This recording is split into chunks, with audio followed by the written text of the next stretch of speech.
So there's a big belief that jobs are going to be very difficult to find in the coming of AI, and I totally agree with that. Jobs, especially for job seekers in underserved environments, are going to be really difficult to be found. So where people think, oh, all humans are going to be replaced by AI, we think that the value of job created is going to get so important, especially if you're thinking about underserved youth and governments who are trying to create jobs for certain parts of the world. And that's where TAP is placed to be the biggest job creation engine that currently exists in the Middle East. And I would think it's a global play to create jobs in every underserved environment.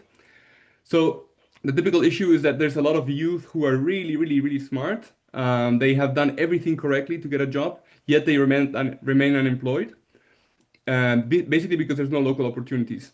And there's a lot of people who want to hire people for a much cheaper price, and they want to also hire globally. They're globally minded, but they can't do it. I am a fully remote company, and I'm guessing a bunch of you guys know of fully remote companies.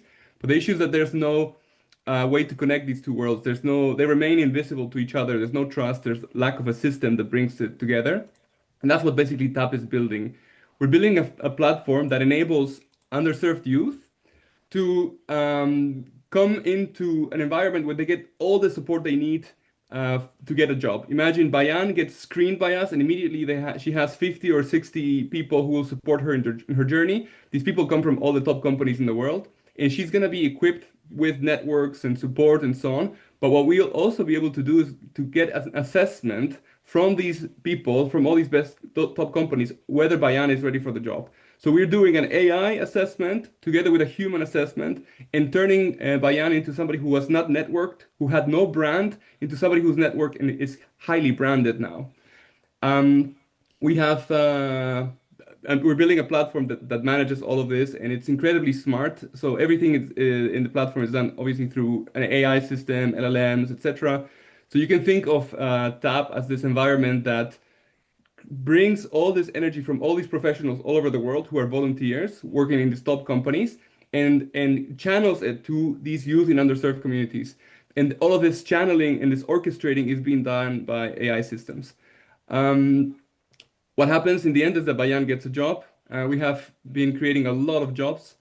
And in the most underserved environments, we started in Gaza and West Bank, and we're going to Lebanon. We're actually starting operations in Syria and in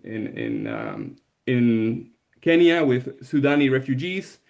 So the amount of energy coming to TAP is very important. What's interesting as well is that out of the jobs, the youth available to do remote jobs, this is only growing. People are getting more connected, more capacitated, and so on. And the amount of jobs that can be done remotely is also growing. Yet 50 countries plus are showing that their employment for youth is decreasing. This is creating a massive pressure for governments to figure out how to create jobs. TAP is breaking the cycle. We have already supported about 900 people in towards jobs, of which 550 have landed jobs. We have sold licenses, 1,000 already for 2027. Sorry for that typo. And we're growing at 10% month to month. And this is only in Palestine. We are launching now into 15 countries in the next 3 months, and we are super excited. We've been working for this moment for years, and now it's coming. We're projecting $12 million dollars in revenue by 2030, coming from licenses and placements. And like I said, we have already 1,000 licenses sold for 2027. Um, we are an INSEAD heavy team, so 3 people in the team are INSEADers, and we're looking for a few tickets of 50K plus a few angel impact investment tickets. Thank you.